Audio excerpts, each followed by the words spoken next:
तो जीआई में जो है खुराक का बहुत ज्यादा जो है वो अमल दखल होता है, जिसमें खास तौर पे जो है हमारे जिस्म के अंदर जो जब हम खुराक खाते हैं तो उसमें जो है जीआई के अंदर जो है तब्दीली जाती है।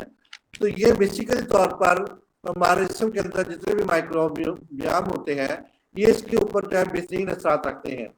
इस तरीके से हमारे जिस्म के अंदर और अंदरूनी और बैरूनी किस्म के जहर जो है ये माइक्रोबियाम खत्म करते हैं, जिसमें जो है गट हार्मोन की पैदाइश का और गट के जितने भी एंजाइम है उनकी पैदाइश में और इंसुलिन की पैदाइश में जो है ये अहम किरदार अदा करते हैं।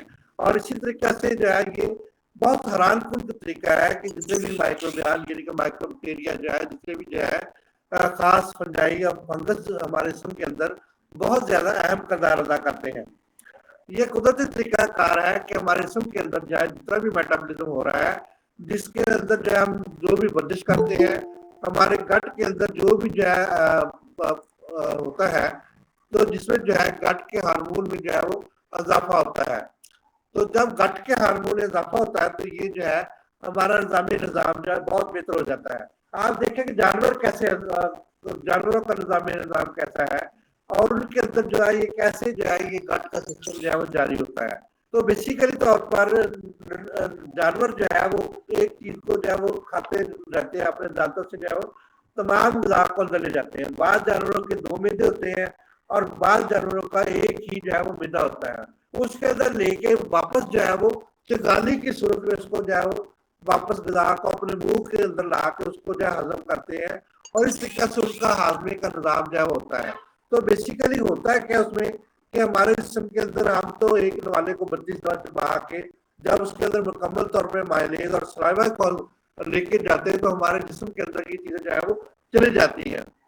जबकि दूसरी तरफ जो है हमारे जो गट का दूसरा निज़ाम है उसके अंदर यानी कि जानवरों का निज़ाम उसमें ये जो है गज़ा को बाहर लाते हैं और उसके बाद जो है इसमें जो भी माइक्रोबियाम है उनको जो है वो बैक्टीरिया वगैरह जो भी सलाइवा और माइलेज और इस तरीके से जितने भी एंजाइम है पेप्सिन और जो है जितने भी जो है वो एंजाइम है वो इसके अंदर शामिल करके फिर दोबारा जो है यानी कि चगाली करके इसको जो है वो हजम करते हैं। इस तरीके से हम जो है 1919 और 2000 में जो है ये दरियाफ्त किया गया है कि माइक्रोबियाम जो है हमारी गट के अंदर जो है बहुत ज्यादा अहम किरदार अदा करते हैं और ख़ास तौर पर जानवरों के अंदर ये बहुत ज़्यादा अहम किरदार अदा करते हैं। इसी तरीके से उनके अंदर और हमारे अंदर जो ये हार्ट डिजीज भी कम हो जाती है और इसी तरीके से गट के अंदर जो बैक्टीरिया होते हैं वो अपने जो है वो मतलब हमारे जो है वो नॉर्मल फ्लोरा के अंदर से तल्लक रखते हैं और जो है वो बहुत से हमारे लिए एसिड पैदा करते हैं, जिसमें जो है वो पामिक एसिड, बुटारिक एसिड और दीगर एसिड जो है वो शामिल होते हैं।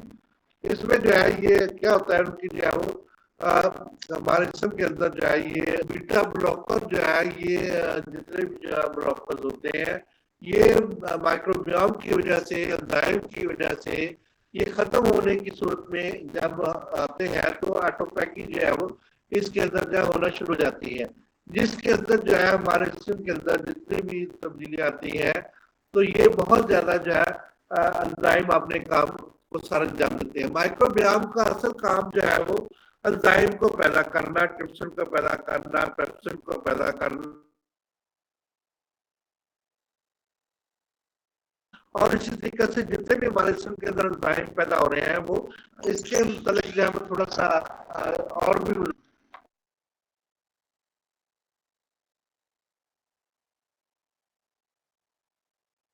पैदा करते हैं और एचपीएस भी पैदा करते हैं और तरीका से नाइट्रोजन भी पैदा करते हैं। तो ये फर्मेंटेशन का नतीजा जो है ऑक्सीडेशन भी इससे होती है। तो बाहर भी जो है बैक्टीरिया जो है फर्मेंटेशन करते हैं। तो ये जो है फर्मेंटेशन जो है हमारे लिए जो है बहुत अहम किरदार अदा करती है। तो मैं आपको एक बड़ा जबरदस्त किस्म का मैं अपने दोस्त का जो है फार्मूला शेयर करना चाहता हूँ अपने खास तौर पर हिफाजत गुजरात हजरात को। तो ये फार्मूला मैं उनकी इजाजत के बगैर जो है आपको शेयर कर रहा हूँ क्योंकि वो भी मेरे दोस्त है और आप भी मेरे दोस्त हैं। तो वो जो है फर्मेंटेशन से एक शरबत बनाते हैं जिसको एंजाइम कहते हैं। एंजाइम का जो है वो शरबत तैयार करते हैं। बेसिकली तौर पर वो शरबत कैसे तैयार करते हैं उसका फार्मूला मैं अपने दोस्तों से शेयर कर रहा हूँ। तो मैं उस्मान नईम साहब से माजूद खाऊं कि मैंने उनसे इजाजत नहीं ली, लेकिन मैं उनका फार्मूला जो उनके अबाविदात से चल रहा है एंजाइम शरबत का, ये पूरे फैसलाबाद में बल्कि पूरे जो है भावलपुर में और हर इलाके में ये एंजाइम शरबत बड़ा जो है आदमी के लिए बड़ा मुफीद है। तो ये फर्मेंटेशन से तैयार किया जाता है बेसिकली तौर पर। ये जो गड़े होते हैं इनके अंदर जो है पानी को डिस्टिल करके जो है डाला जाता है और उसके अंदर जो है हलेला बलेला और आंवला और दीगर जितनी भी जो है डाइजेस्टिव जो है वो सनम और दीगर चीजें जो है वो डाली जाती है। पुदीना को डाला जाता है। तो इस तरीका से वो उसका जो है वो खमीर लिया जाता है, यानी कि उसकी फर्मेंटेशन करवा के बैक्टीरियल ग्रोथ करा के उसके बाद जो है इसको पुन छान के जो है वो इसका शरबत तैयार किया जाता है। तो ये जो है एंजाइम शरबत के नाम से बहुत ही मशहूर है और बहुत ही जो है ये असल में ग्रोथ होती है उसकी जो है वो बैक्टीरियल ग्रोथ होती है, फर्मेंटेशन होती है, जिसका जो है वो उसके बाद उसको जो है वो पुन छान के उसके बाद इसका जो है वो अर्क निकाल के जो है यानी कि जो है उसकी स्टीम डिस्टिलेशन करके उसके अंदर जो है चीनी वगैरह मिला के इसको शरबत जो है वो बाजार में लॉन्च किया जाता है। ये बहुत जबरदस्त किस्म का एंजाइम का फार्मूला है। प्लासल एंजाइम तो बाद में आए हैं, तो हमारे एंजाइम से बहुत पहले हैं। तो मैं आपको एक और जो है आज की बात बताता हूँ कि आज मुझे 5 बजे फोन आया एक मेरे स्टूडेंट का, तो वो बता रहा था कि मैंने जो है आपके तरीके से खमीरा तैयार किए कर रहा हूँ, लेकिन वो खमीरे का जो है वो सफेद कलर नहीं आ रहा। तो मैंने कहा भी इसको गोटा लगाओ अच्छे तरीके से, जब गोटा लगाओगे तो इसके एंजाइम जो है वो वाजे हो जाएंगे। तो दोस्तों ये एंजाइम तो हमारे जो है तिब के अंदर, हमारे करामुद्दीन नुस्खा के अंदर हजारों सालों से है। तो ये अब एंजाइम जो है इन्होंने दरियाफ्त किए हमारे दोस्तों ने, तो ये जो है हमारे भाइयों ने अब एंजाइम जो है उनको जाना है। तो हम तो कई सदियों से जो है हम एंजाइम को जानते हैं और खमीरा जात को इस्तेमाल करते हैं। खमीरा अबरीशम हकीम मर्शिद वाले को इस्तेमाल करते हैं, खमीरा अबरीशम को हम इस्तेमाल कर रहे हैं सदियों से और बना रहे गोटा देंगे। उसका खमीर असल में क्या होता है बेसिकली तौर पर, उसका रंग सफेद होता है। तो हम जब एंजाइम को एक्टिवेट कर लेते हैं उसमें से कार्डिक एंजाइम उसमें से एक्टिवेट होते हैं। तो ये जो है हम तो हजारों सालों से ये इस्तेमाल कर रहे हैं। तो इनकी तो आज ये रिसर्च जो है छोटी मोटी रिसर्च जो आज की है, तो हमारे तो आबाईदार जो है ये चीजें इस्तेमाल करते हैं और माइक्रोबियाम को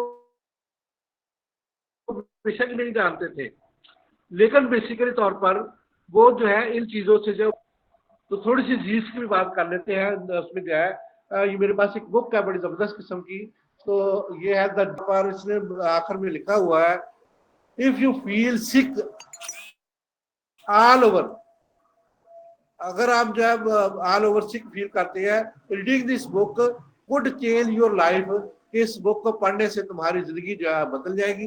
तो ये बुक मैं एक कॉपी जो है सर को जो है वो फॉरवर्ड कर दूंगा। तो जो दोस्त इसको जो है देखना चाहते हैं, तो ये जो है ये विलियम जे कॉर्क MD की लिखी हुई है। तो बहुत जबरदस्त बुक है इसके अंदर, और इसमें जो है जीस्ट का जो है सारा जो है नॉलेज, और जीस्ट से जो है मुख्तलिफ अमराज का इलाज और एंटीबैक्टीरियल जो है, देखे भी फ्लीमिंग ने जो है बैक्टीरिया को खत्म करने के लिए जो है जीस्ट का ही इस्तेमाल किया, यानी कि फंजाई का, फंगस का इस्तेमाल किया। तो ये जितने भी जो है ये तो इस तरीके से जीस्ट जो है बड़ी जबरदस्त चीज है। तो ये हम इसको मजीद बाद में डिस्कस करेंगे। तो आज हमारा जो है खमीर के अलावा जो है ये तो ये हमारा जो है टॉपिक चल रहा है जिसमें जो है वो माइक्रोबियाम के बारे में हम मजीद बात कर रहे हैं। तो इसमें जो है बेसिकली तौर पर जो है वो बोनिफाइड बैक्टीरिया जो है बाज का जो है वो कुछ पेल्स जो है वो क्रिएट करते, यानी कि बैक्टीरिया जो है वो जो हमारे लिए नॉर्मल फ्लोरा के अलावा जो है पैथोजेनिक बैक्टीरिया भी होते हैं जो कि हमारे जिस्म के अंदर नुकसान पहुंचाते हैं। तो इस तरीके से जिस जो भी जो जिस्म के अंदर जो है वो नुकसान होता है बेसिकली तौर पर, तो बैक्टीरिया को जो है हम कैसे जो है डिटेक्ट कर सकते हैं। ये जो है मैं प्रेजेंटेशन जो है ये मेरे पास मौजूद है, एनालिसिस ऑफ द माइक्रोबियोम जो है, इसमें कॉम के तरीके जो है यानी कि QILUM जो है इसके तरीके से हम जो है बायोइन्फॉर्मेटिक वाले इसको जानते हैं बेहतर मुझसे जो है वो, और बायोटेक्नोलॉजी वाले जानते हैं। इस तरीके से हम वो जो है वो इसकी सॉफ्टवेयर लगा के इसको जो है वो हम एनालिसिस कर सकते हैं किसी जगह पे जो है वो जो बायो माइक्रोम जब वहां पे मौजूद हो। तो इस तरीके से जो है बेसिकली तौर पर हमारे लिए जितने भी जो है बैक्टीरिया है जो फायदेमंद है। तो ये एक और बात जो है ये वैसे ये भी जो है फर्मेंटेशन जो है वो अल्कोहल तैयार करने में भी इस्तेमाल होती है। मेरे पास बहुत सी बुक्स है जिसमें जो है ये हम फर्मेंटेशन के जरिए बैक्टीरियल फर्मेंटेशन के जरिए सिरका और ये जो है अल्कोहल भी हम जो है तैयार यानी कि वाइन हर किस्म की जो है वो तैयार कर सकते हैं फर्मेंटेशन की वजह से। लेकिन हमारा ये टॉपिक नहीं है, हम इसको जो है क्योंकि इस्लाम में ममनू है इसलिए हम इसको इस्तेमाल नहीं करते। तो इस तरीके से बहुत से जो है पैथोजेनिक बैक्टीरिया जो है वो जब एक्टिवेट हो जाते हैं बेसिकली तौर पर, तो ये हमारे जिस्म के अंदर जो है वो तब्दीलियां लाते हैं और नुकसान पहुंचाने में जो है अहम किरदार रखते हैं। नॉर्मल फ्लोरा जो है ये नेचुरली तौर पर हमेशा जो है मौजूद होता है, जिसकी वजह से ये काम जो है हमारे जिस्म के अंदर जो है वो होता रहता है। इसी तरीके से जो है मैं आप जो है एक बात करना चाहता हूँ कि ये जो नॉर्मल फ्लोरा हम जिसकी अभी और माइक्रोबियोम हम जिनकी रोज बात करते हैं, क्या ये हमारे लिए बेनिफिट नहीं है? तो क्या हमें एंटीबायोटिक इस्तेमाल करने चाहिए कि नहीं इस्तेमाल करने चाहिए? तो ये मैं सवाल आप तक छोड़ता हूँ। तो इसी तरीके से ये मुख्तलिफ सवालात इसमें जो है इसी चैप्टर के अंदर है कि क्या जब बच्चा पैदा होता है उसके अंदर जो है उसको हमें जो है वो एंटीबायोटिक देना चाहिए या नहीं देना चाहिए? क्योंकि ये जो अभी हमने नॉर्मल फ्लोरा पढ़ा तो उसमें जो है मदर के अंदर से जो है नॉर्मल फ्लोरा जो है वो जब जो है वो पैदा होता है फीटस, तो उस वक्त से जो है और मदर फीड के जरिए ये बच्चे के अंदर मुंतकिल हो रहा है। तो ये जब नेचुरली तौर पे हमारे जिस्म के अंदर नॉर्मल फ्लोरा यानी कि बैक्टीरिया और इस तरह के बाद एंटी बैक्टीरिया जो है हमारे जिस्म के अंदर जो है ये माँ से बच्चे के अंदर जो है मुंतकिल हो रहा है, तो क्या हमें जो है ऐसी चीजों को इस्तेमाल करना चाहिए कि एंटीबायोटिक को हम इस्तेमाल करें कि नॉर्मल फ्लोरा को वो किल नहीं करता? कौन जो है यहाँ पे कल्चर करवाता है? ब्रॉड स्पेक्ट्रम एंटीबायोटिक इस्तेमाल करवाते हैं और हमें कहते हैं कि हम जो है क्वैक है। किसने जो है आज तक जो है इसका कल्चर करवाया और उसके बाद वही दवाई दी है आज तक? ये जो है जो बैक्टीरिया जो है वो बेनिफिशियल बैक्टीरिया के अलावा बैक्टीरिया है उसको इस्तेमाल करवाया है, तो बाकी बैक्टीरिया जो है उसको भी जो है वो किल करवा देते हैं। तो ये हमारे लिए नुकसानदेह नहीं है? तो इसका जवाब जो है आप लोगों की जो है सोच और समझ जो है के मुताबिक होना चाहिए। तो जो असल में क्या होता है माइक्रोबियोम जो है वो बेसिकली तौर पर इनहिबिटर भी होते हैं और ये वाले जो है एंटी इन्फ्लेमेटरी भी होते हैं। तो क्या जो है ये जो है डायबिटीज मिलेटस को हम जो है इसको कंट्रोल कर सकते हैं बदरिया जो है ये इसको जो है माइक्रोबियोम को जो है क्लियर ना करने से?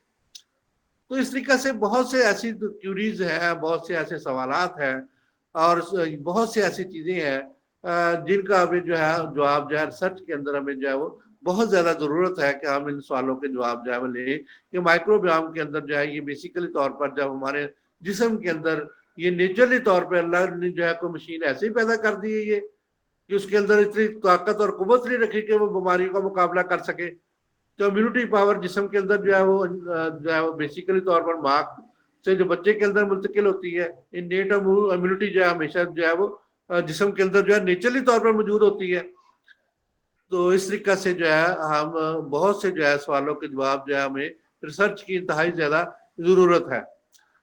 रोजा के लिए जो है हमारे जिस्म के बहुत ज्यादा जो है असरात जब होते हैं तो इसके लिए जो है हम रोजाना जो है वो मुख्तलिफ किस्म के तजर्बात और जो है वो मुखालफ जो हमारे मेडिकल इंफॉर्मेशन होते हैं यानी कि तजिया नगार जो है जिसको हम जो है ये उसको मतलब जो एलोपैथिक के अलावा जो जितने भी जो है वो इसमें जो तनकीद करते हुए जो है इनके मुताबिक जो है ये बताते हैं कि हमें जो है ये मोटापा को कम करने के लिए क्या हमारे जिस्म के अंदर जो है ये डायबिटीज मेलाइटिस को और इस तरह से माइक्रोबियोम कंट्रोल कर सकते हैं। असल में होता ये है कि हमारे जिस्म के अंदर जो भी लाइफस्टाइल अल्लाह ने हमें दिया हुआ है तो वो उसको हम अडॉप्ट नहीं करते, तो हमारा वजन जो है क्यों ज्यादा होता है जिसकी वजह से हम जो है वो हमारा लाइफस्टाइल जो है बेहतर नहीं होता और हम मोटापे का शिकार जो है हो जाते हैं। इसी तरीके से जो है वो ब्लड शुगर लेवल जो है हमारा वेट भी जो है वो रोजे की वजह से कम होना शुरू हो जाता है। तो जो ब्लड शुगर लेवल भी बकायदा होना शुरू हो जाता है। रोजा जो है इसमें बहुत ज्यादा अहम किरदार अदा करता है। तो रोजा जो है बड़ा से बड़ा जो है हमें फायदा जो है मुहैया करता है। जब सहरी के वक्त हम जो है वो दिन के शुरू के से जो है वो हम खुराक खाते हैं, तो जिसकी वजह से हमें ज़हनी तवानाई जो है मुहैया होती है। तो हम जो है वो लोग क्या ये लोग जो है वो इससे फायदा उठा सकते हैं? जी जी बिल्कुल उठा सकते हैं। अगर हम अपने जिस्म को जो है बेहतर तरीके से प्रो इन्फ्लेमेटरी जो है वो करना चाहते हैं, तो हमें जो है वो रोजे का जो है वो स्पेशली ख्याल रख के जो है हमारे जिस्म के माहौल के मुताबिक जो है अपनी खुराक को खाना चाहिए। खमीर की और भी बहुत सी प्रोडक्ट हैं जो हमने मतलब माइक्रोबियाम की बात की और खमीर की बात की। अल्कोहल जो है ये भी जो है खमीर का एक हिस्सा है। और जीस्ट जो है ये भी जो है ये जीस्ट सेल आपको पता है कि ये भी खमीर होता है बेसिकली खमीरी। तो इसी तरीका से बहुत से जो है ये जितने भी खमीर है बेसिकली जीस्ट वगैरह है, ये इसकी फर्मेंटेशन जब होती है तो हमारे जिस्म के अंदर माइक्रोबियाम्स की वजह से जो है हमारे जिस्म के अंदर बहुत ज्यादा जो है वो तब्दीली आ जाती है और हमारे जिस्म को जो सेफ साइड जो है मिल जाती है। इसी तरीके से हमारे जिस्म के अंदर जितने भी जो है वोलेटाइल पैदा होते हैं, बुटारिक एसिड पैदा होता है और इस तरीके से जो है वो ऑर्गेनिक एसिड जो है बहुत ज्यादा पैदा होते हैं, जो कि जीआई माहौल को यानी कि गैस्ट्रोइंटेस्टाइनल माहौल को बेहतर करते हैं और उसके से जो है बिल्कुल मुताबिकत रखते हैं। और इसी तरीके से हमारे बहुत से एंजाइम जो है वो पैदा होते हैं। तो हमें जो है बेसिकली तौर पर खुराक को कंट्रोल करते हुए मुख्तलिफ एंजाइम को पैदा करने में जो है वो अहम किरदार अदा करना चाहिए। तो आपने जो है कुछ चीजें जो है सुनी होंगी जिसमें जो है वो हमने कल भी बात की थी अमीनोग्लोबुलिन की जो है आईजी जो है ई आईजीएम आईजीजी ये सारे जो है वो अमीनोग्लोबुलिन है। तो इसके अंदर जो है बेसिकली तौर पर एंटीजन जो है स्पेसिफिक एंटीजन जो है वो जिस्म के अंदर पैदा होते हैं, जो कि असल में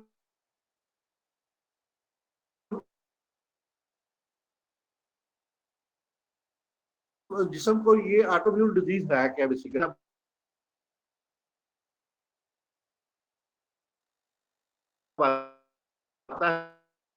है। तो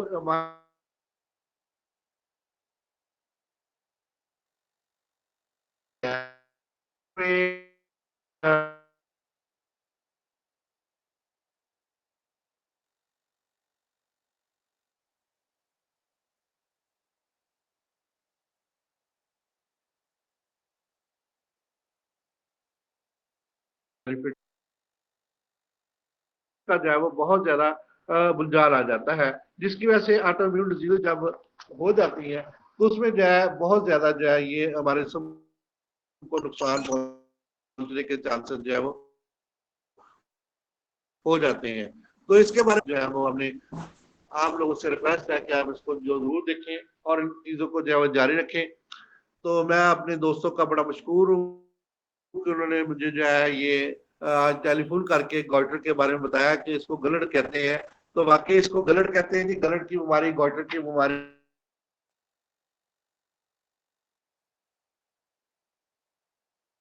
एक ही बात है। तो वो मैं उर्दू जबान में जो गर्दन के सामने होता है उसको गलट जो है वो कहते हैं जी। और ये जो है ये दोनों तरफ हो जाता है। तो हम इसके बारे में कल ऑडियो पढ़ के इसको वाइंड अप करते हैं, तो दूसरे स्पीकर को भी हम टाइम देते हैं। तो इस तरीके से जो है आज हमारे जो है टॉपिक है जी गाइनोकोमेंसिया। गाइनोकोमेंसिया जो है बेसिकली तौर पर जब कोई भी जो है वो मेल और फीमेल जो है प्यूबर्टी के पीरियड पे पहुंचते हैं, तो उसमें जो है नेचुरली तौर पे ये 14 साल हमारे मुल्क के अंदर 12 से 14 साल के अंदर ये जो है प्यूबर्टी का पीरियड जो है वो स्टार्ट होता है बेसिकली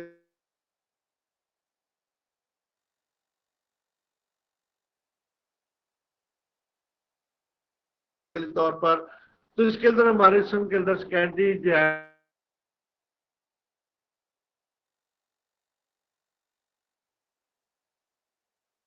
वो तब्दीली आनी शुरू हो जाती हैं।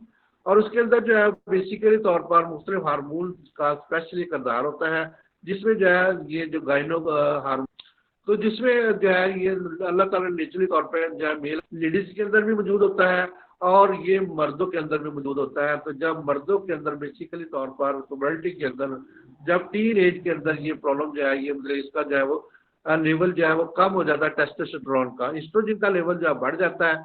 असल में 500 जो है वो नैनोग्राम पर डेसीलीटर इसकी मकदार होनी चाहिए जो है प्यूबर्टी के अंदर। 500 से लेके 1000, 2000, 3000 तक इसकी मकदार, जितनी ज्यादा टेस्टोस्टेरोन की मकदार होगी उतना जो है वो मर्द सेहतमंद, खूबसूरत और जवान जो है होगा। उसके अंदर जाएंगे सेकेंडरी करेक्टर, मतलब कि जो बाल जो है मुख्तलिफ जगहों पे जो खास तौर पे चेहरे के ऊपर बाल आ जाएंगे। तो टेस्टोस्टेरोन की वजह से ये असल में जो है ये सेकेंडरी करेक्टर औरतों वाला जो है ब्रेस्ट का जो है बढ़ जाना जो है मर्दों के अंदर जब जो है होता है तो उसको जो है वो गैनोकमेंसिया जो है वो कहते हैं, गैनो को कमेंसिया कहते हैं बेसिकली तौर पर। तो ब्रेस्ट जो है वो इस तरह से उसके अंदर जो है वो सोजिश हो जाती है, दोनों तरफ से निपल बाहर आ जाते हैं और उसके बाद जो है पेन शुरू हो जाती है। और उसके बाद जो है ये बड़ा जबरदस्त किस्म का जो है एक अजीब सा जो है मरीज जो फील करते हैं। बहुत ज्यादा मरीज मेरे पास खास तौर पर टीन एज वाले जो है ये आते हैं, उनको जो है ये सेकेंडरी करेक्टर जब अपीयर हो रहे हैं तो वो बड़ी जो है शेम फील करते हैं कि वो जो है लेडीज के करेक्टर उनके अंदर जो है ये बच्चियों वाले करेक्टर जो है वो प्रोड्यूस हो गए। इसमें घबराने की बात कोई नहीं होती। तो इसमें जो है गाइनोकोमेंसिया जो है बेसिकली गाइनोकोमेंसिया जो है नेचुरली तौर पर ये जो है खुद जो है खत्म हो जाता है। ये 3-4 माह के बाद जो है जब आप कोई ऐसी चीजें इस्तेमाल करते हैं जिसमें जो है एग शेल है और इस तरीके से दीगर चीजें जो मतलब कि एग का अगर इस्तेमाल कर ले, मतलब अंडे का जो इस्तेमाल कर ले, उसमें भी टेस्टोस्टेरोन की जो मकदार जो है उसमें इजाफा करने की बहुत ज्यादा सलाहियत होती है। इसी तरीके से और भी बहुत सी जो है वो अद्वियात जो है जिसके अंदर जो है टेस्टोस्टेरोन पैदा करने की सलाहियत होती है। और एस्ट्रोजन जो है नेचुरली तौर पर जब सेकेंडरी करेक्टर के अंदर जो काम होना शुरू हो जाता है 2-3 माह की बात होती है, इसमें घबराने की बात नहीं होती। 2-3 माह के अंदर ये खुद जो है अपनी जगह पे जो है वो ब्रस्ट आ जाते हैं, इनकी सोजिश भी कम हो जाती है, पेन भी कम हो जाती है।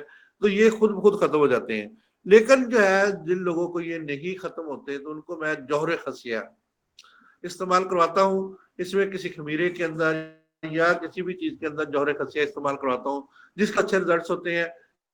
ये असल में हलाल जानवरों की जो है टेस्टिस से जो है लिया गया जो है मवाद होता है जिसको हम जौहर खसिया कहते हैं।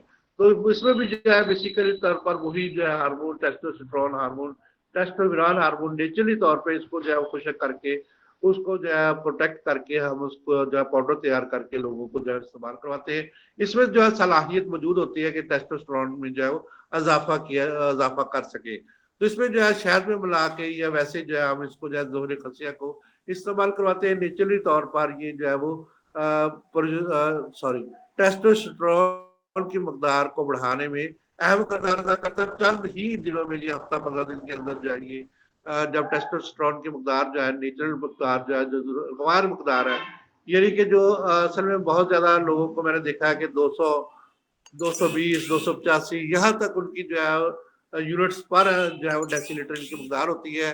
तो जिसकी वजह से ये जो है प्रॉब्लम फील करते हैं। तो लेकिन नेचुरली तौर पे जब ये मकदार जो है ये बढ़ के जो है ये मकदार 500 से ऊपर चली जाती है तो इसमें जो है ये बेहतरी आ जाती है। तो 500 से 1000 और 2000 तक इसकी यूनिट जो है ये मकदार हो जाती है। तो गाइनो को कमेंसिया के अंदर जो है ये नेचुरली तौर पर तब्दीली आ जाती है। वैसे इसका जो है वो इलाज सर्जरी भी है, लेकिन हमें सर्जरी नहीं करवानी चाहिए, हमें चंद दिन बर्दाश्त कर लेना चाहिए। तो उसके बाद जो नेचुरली तौर पर ये उनका बिहेवियर भी जो है लेडीज जैसा बात हो जाता है, आवाज भी जो है वो लेडीज जैसी हो जाती है, क्योंकि जो हार्मोन जो है ये उनके अंदर सेकेंडरी करेक्टर जब पैदा कर रहे हैं तो उसमें जो है दीगर सेकेंडरी करेक्टर भी उनके अंदर जो है वो आने के चांसेस होते हैं। लेकिन जो है हम इसका जो है वो बेसिकली ट्रीटमेंट जो है याद से करके इसको इस मर्ज को हम जो है वो इस मर्ज से निजात हासिल कर सकते हैं। तो हम सर का भी बहुत शुक्रिया और मेरे दोस्तों का बहुत शुक्रिया। आखिर में आज जो है मीटिंग बड़ी कामयाब रही। मैं अपने सब दोस्तों का मशहूर हूँ जिन्होंने जो है वहाँ पे तशरीफ लाए, जामियत इस्लामिया में उन्होंने मेरा लेक्चर सुना। तो मैं आप सबका बड़ा मशहूर हूँ। और ख़ास तौर पे जो है ये उसमें जो है लेक्चर में जितनी भी जो है बातें की गई उनसे जो है, और दूसरे जो है आखिर में जो है जिन दोस्तों ने जो मेरी बर्थडे का जो है वो मुझे मुबारकबाद पेश की, उनकी मैं मशहूर हूँ कि उन्होंने जो है वो मुझे जो है अप्रिशिएट किया। तो मैं उनका भी बहुत शुक्रगुजार हूँ। खास तौर पे डॉक्टर मोहम्मद अकरम साहब का, उन्होंने मुझे मौका देते हैं। तो इंशाल्लाह कल इसको जो है ये मजीद जारी रखेंगे, फास्टिंग एंड माइक्रोबियोम जो है, तो इसको हम मजीद जारी रखते हुए हमारा जो अगला टॉपिक हम इसको डिस्कस करेंगे। तो गॉइटर और जो है गलट में कोई फर्क नहीं है, गलट जो है वही जो है गॉइटर भी इसको कहते हैं। तो मैं उन दोस्तों का बड़ा मशहूर हूँ जिन्होंने मुझे फोन करके जो ये बताया है कि इसको गलट भी कहते हैं, तो वाकई बात सही है आप लोगों की। तो मैं आपका बहुत मशहूर हूँ, बहुत शुक्रिया जी।